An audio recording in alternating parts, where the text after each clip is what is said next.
Hey everybody, it's Nobunaga, a member of the Hashira podcast. Since I'm here by myself, I can finally talk about things that I like to talk to, which is manga. Seeing as I am primarily just a manga reader, I can definitely talk without spoiling, for these uncultured guys that I share a platform with. Um, so I can also touch on things that these guys have no idea exist. So I would like to get into that. But also, I will definitely be trying to cover and review something else that I like to get into from time to time, which is different types of alcohol. Today I am going to cover, since it's the first episode actually, it's only befitting to have something that is anime, manga related. I bought this. I'll just show it to you guys. It's Attack on Titan sake. So I usually go. I'm a whiskey kind of guy, or bourbon. I'm a collector of a lot of, I would say, more rare bottles, and I bought this off of Tipsy Sake. They have all different types of sake. Shout out to them. I just found out about them probably about a few months ago. I saw the AOT collab, and I was just like, yo, I gotta have it. They also, aside from this is just the Irwin bottle. Irwin is just like the king. I wish they came out with the Irwin bottle because I know it would be like the best thing ever. But this is an Irwin bottle. They also have a Levi, which I tried to get. I guess they were sold out, and they have a Mikasa. So check that out. They have, like I said, 3, and hopefully the manga collab, whatever type of alcohol may be at this point, is going to gain some traction because I will definitely be buying into it. So I guess without further ado, let's pop this bad boy open. The artwork is just amazing to begin with. Sorry for the glare, but it's pretty damn slick.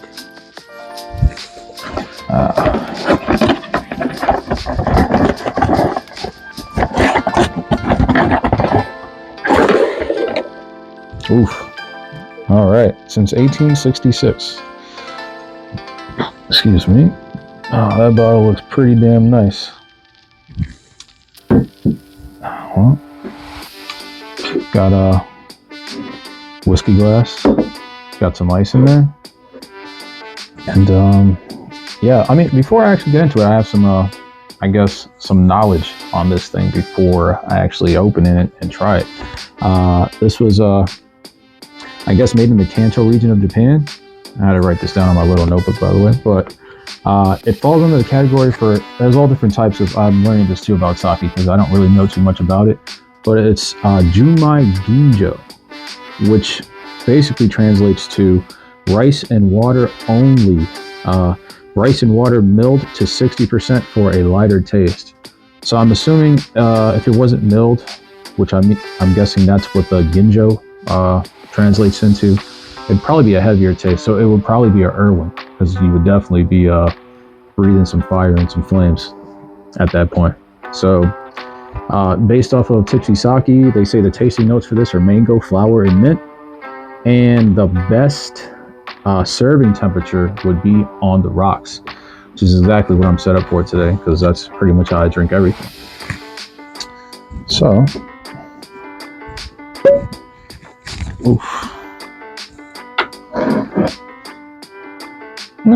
not a bad smell.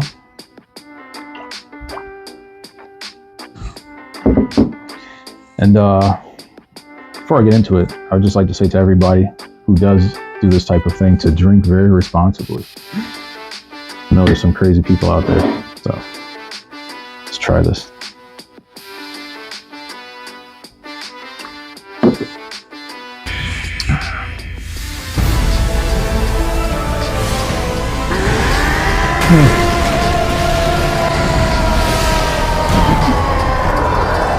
It's not that bad. It's not that bad. It's actually pretty fair, and I would think the best way for me to,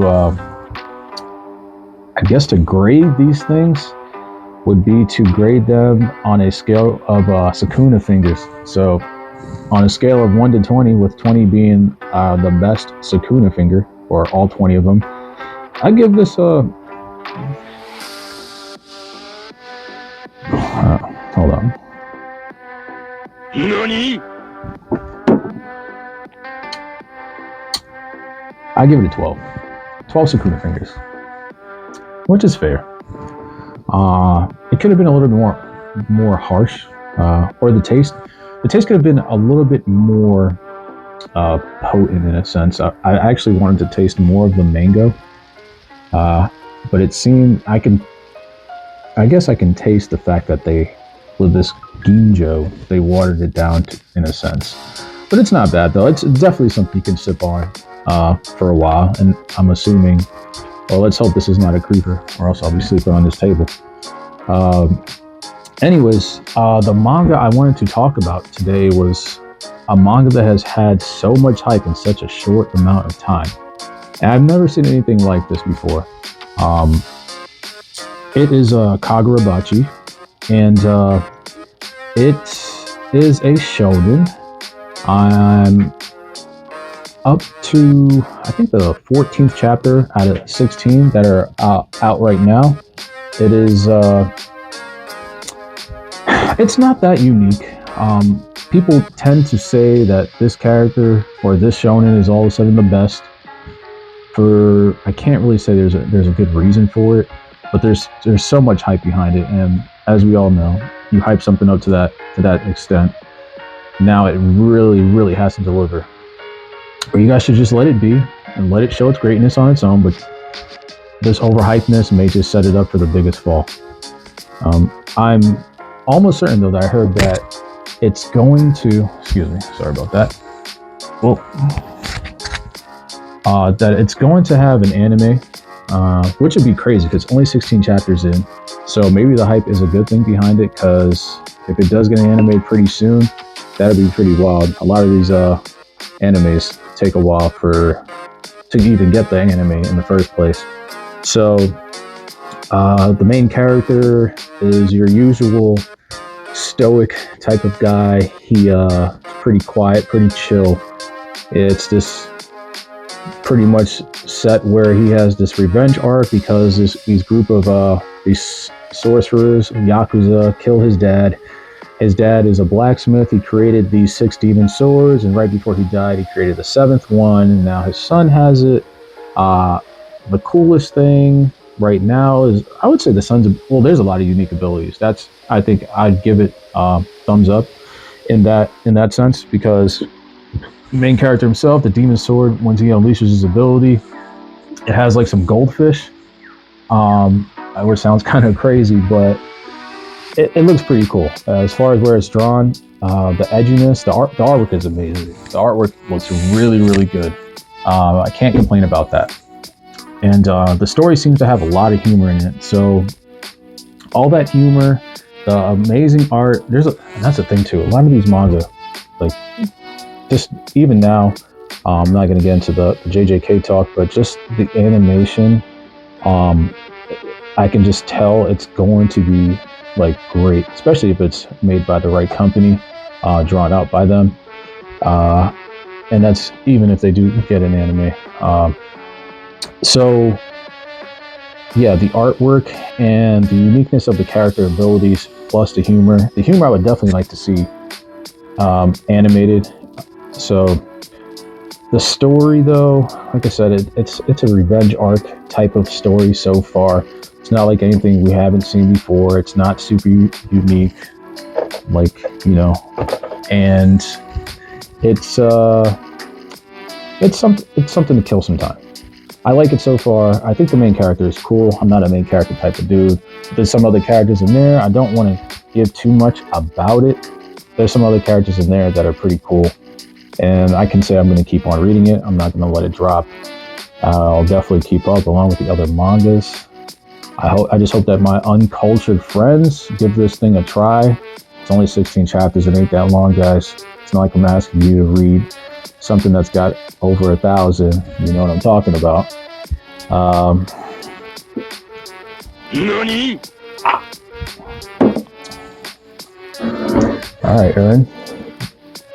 Should have been Erwin, though. Just saying. not enough respect for Irwin. Only the real people know how great Irwin was. And fellow pillar Date, he said it in our group chat the other day. He just had to come out and say it himself, and I was like, "Yo, you're a believer. Irwin is just that great." Out of nowhere, just had to tell me how great Irwin was, and I was like, "You know what? I already knew this. I've been saying it for years." But shout out to you, man. Hey, hopefully there's an Irwin sometime later on in the future. NANI? I guess it gets stronger as you keep going through. Seemingly, that was just way stronger than when I first started with. So maybe it was just a little fizzle up top or something like that. But it was like really getting into the sake right now. I'm gonna try to kill the whole bottle. No, I'm kidding. So I will sometime in the future, or hopefully if you guys like this or it gets enough traction, I'm going to try to make another episode. I will cover, or I guess for this, I would definitely bring out some whiskey that I have collected that I've never opened that I would definitely like to try. And I guess this is a great excuse to try it and to just give some feedback on it at the same time. So I will be doing some more whiskey reviews, hopefully, or maybe some sake, just to keep for the culture.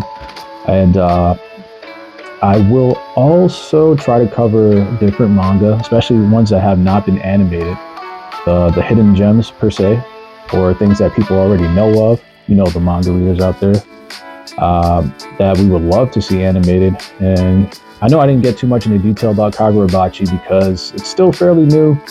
There's not that much to talk about. It, I don't know. It's going places. It's got potential. Whatever. It's in the works. But anyways, like I said, I'm going to try to cover other manga.